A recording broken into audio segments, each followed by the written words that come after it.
भारत के हालिया चुनाव परिणामों ने लोकतंत्र की शक्ति को प्रमाणित कर दिया है, जहां विशेष रूप से पश्चिम बंगाल में इस्कॉन भक्तों ने हरिनाम संकीर्तन करते हुए मतदान केंद्र तक जाकर नागरिक कर्तव्य को एक आध्यात्मिक उत्सव में बदल दिया। ये दृश्य इस बात का प्रतीक है कि एक भक्त के लिए भक्ति केवल मंदिर तक सीमित नहीं, बल्कि राष्ट्र निर्माण और सनातन धर्म की रक्षा हेतु सही नेतृत्व चुनने में भी सक्रिय भूमिका निभाना है। और इस उत्साह को श्री मुरारी बापू जी ने कितनी सुंदरता से सराहा है, आप स्वयं सुनिए। हरे कृष्णा कृष्ण कृष्ण हरे हरे, हरे राम राम राम हरे। गाते गाते इस्कॉन वाले मत देने गए थे बंगाल में और काम कर गया।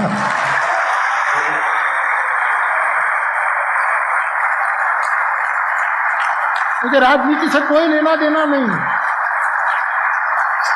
ममता जी आए कि समता जी आए, कोई भी आए, सनातन धर्म की निंदा नहीं होनी चाहिए।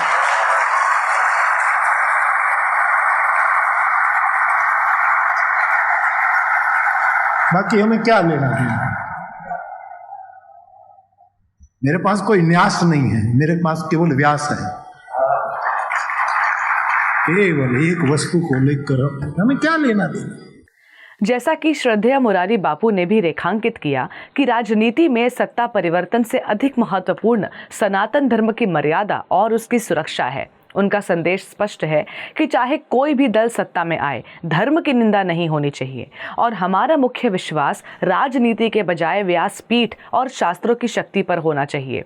हम मुरारी बापू जी का हृदय से आभार व्यक्त करते हैं कि उन्होंने भक्तों के इस प्रयास को पहचान कर उसे वैश्विक मंच पर सराहा।